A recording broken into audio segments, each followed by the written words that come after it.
Hello, welcome back. Right, I've not done a magazine flick through for a while now. So we're going to have a look at issue number 53 of Sinclair User from August 1986, and it cost 98 of your pennies. Right, cover, as you can see, is the main feature is Heartland from Odin. Very, very good looking game, that one. But a bit of a pig of a control method, I always found, with features on Hijack, Pyrocurse, and the Boggit, and a Sir Clive Sinclair interview. Right, let's dive in.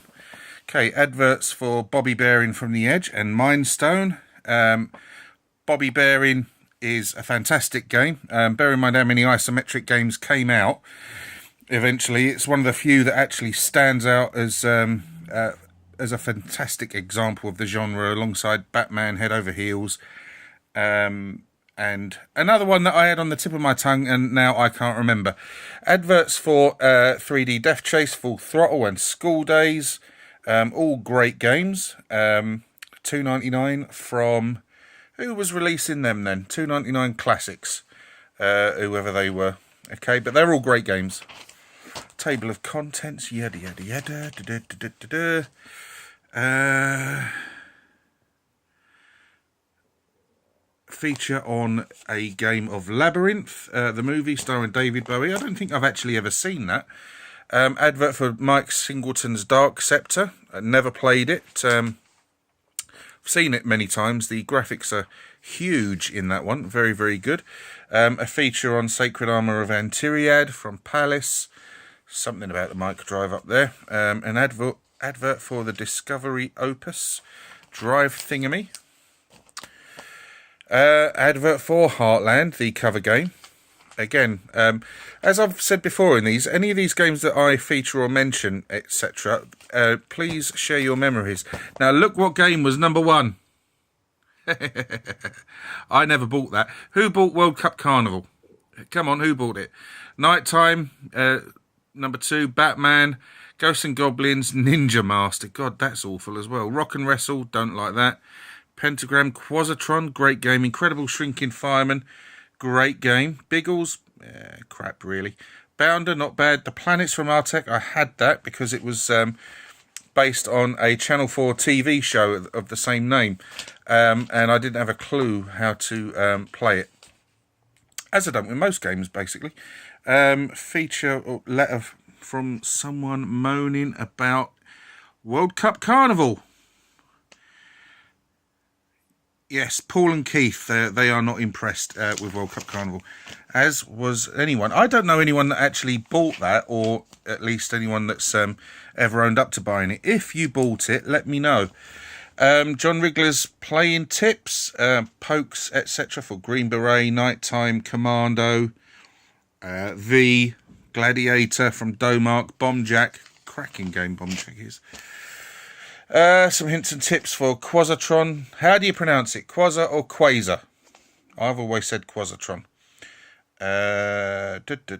Stuff for Manic Miner. Turbo Spree. A review of Bobby Bearing, as you can see, quite rightly.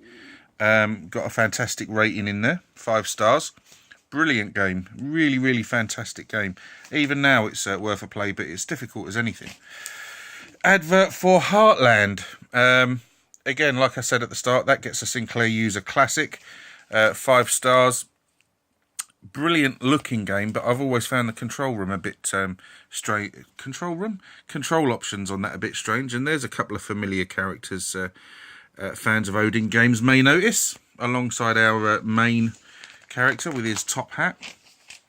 Adverts for QL Games, Romantic Robot, Multi-Face 1, technical peripheral stuff. Equinox. If you have an Amstrad and you don't have a copy of Equinox, you must be stark raving mad. Sinclair User, Amstrad. Right, okay. Never mind. We'll let them off that one. Cauldron 2, that gets 5 stars. I know a load of people love it. I absolutely detest that game. The control system is really, really annoying. The inertia and bouncing stuff, it is just a massive, massive pain in the arse. A competition for Dark Scepter. Again, if you know that game, obviously it's a Mike Singleton, he of Lords of Midnight, Doomdark's Revenge fame, then shout up and let me know. Now, I must confess, I've never played any of the Midnight games or Dark Scepter, I don't think.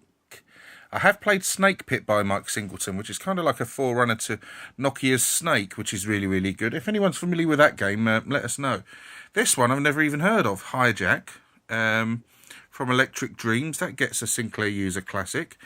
Again, shout up on that. I'm not aware of that game at all, not familiar with it. More adverts for crap. Review of Jack the Nipper gets 5 stars. I enjoyed Jack the Nipper. I wasn't so keen on Jack the Nipper 2. It just didn't feel as fun as this one.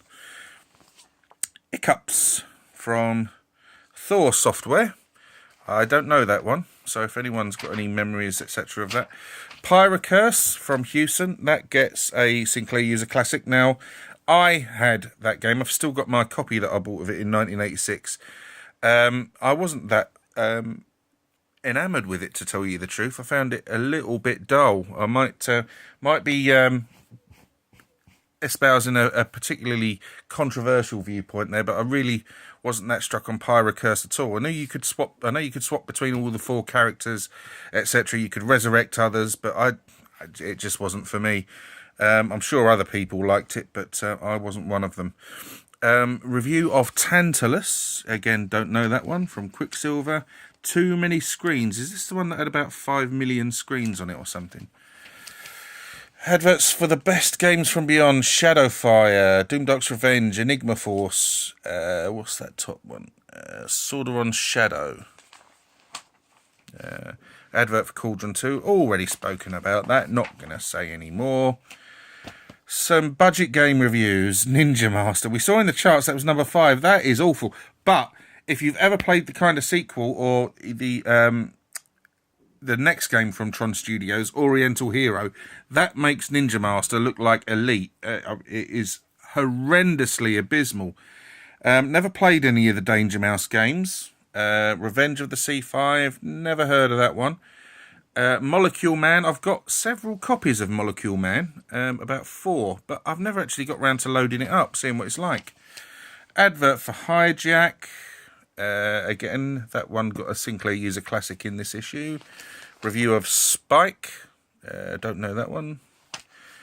Reviews of 2.99 games. Kagura Snodgits. I played that recently.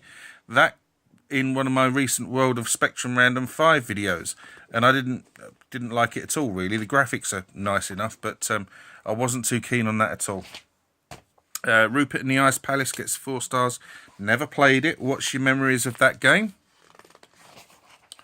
There's the interview with Sir Clive. I'll have to read that at some point. What's that he says there? The truth was there was nothing you could do on the 68,000 that you couldn't do on the Z80. Sure, it was a bit faster in principle, but it wasn't like that in practice. I'm sure you techno boffins out there will know exactly what he's talking about and can fill me in on that. I, however, don't. Advert of Pyrocurse. Houston's Helpline. Adverts for Leaderboard. Kung Fu Master. I'm one of the sad people who bought Kung Fu Master, despite it having bad reviews. I didn't even like Kung Fu Master. Mermaid Madness I had back in the day, and it was abysmal. And I think I used the tape to record another game on. Toad Runner. Don't know that one. Arcade Creator. Yeah, don't know that.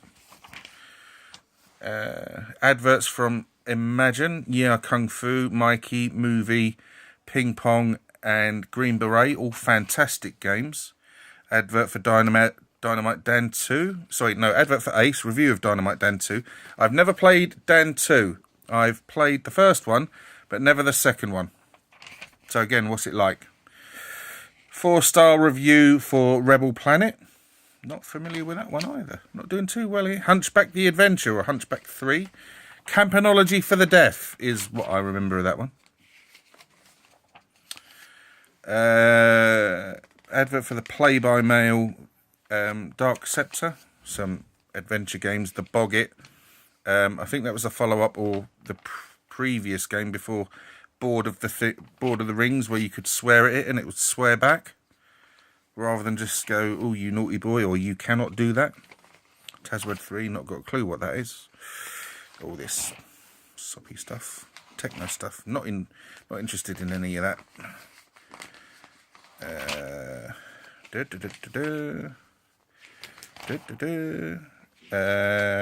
Again, that might as well all be written in Swahili. Competition for Jack the Nipper. Some previews. Preview for Firelord, Steve Crow's game. That is one of the best looking Spectrum games, and one I must get round to doing a video of. Advert for Don Priestley's Trapdoor, Hunchback Adventure, the Hulk, Gauntlets.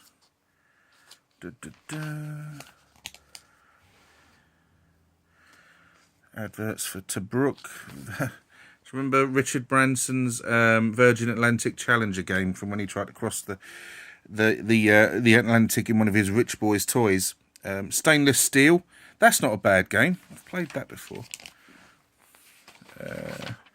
And the rest of it is all just these adverts and an advert for the Graphic Adventure Creator, which I still have my copy that I bought in 1986. And the back is Silent Service. So there we go. Just a quick flick through of August 1986's Sinclair User. Thanks ever so much for bearing with me on that. Share your memories of all the games, etc., particularly the ones I don't know about. If you like the video, please let me know. If you wish to subscribe, please do so. If you do subscribe, please take the time to join in the discussions. Thanks ever so much for watching. Take care of yourselves. Have a great weekend, and goodbye.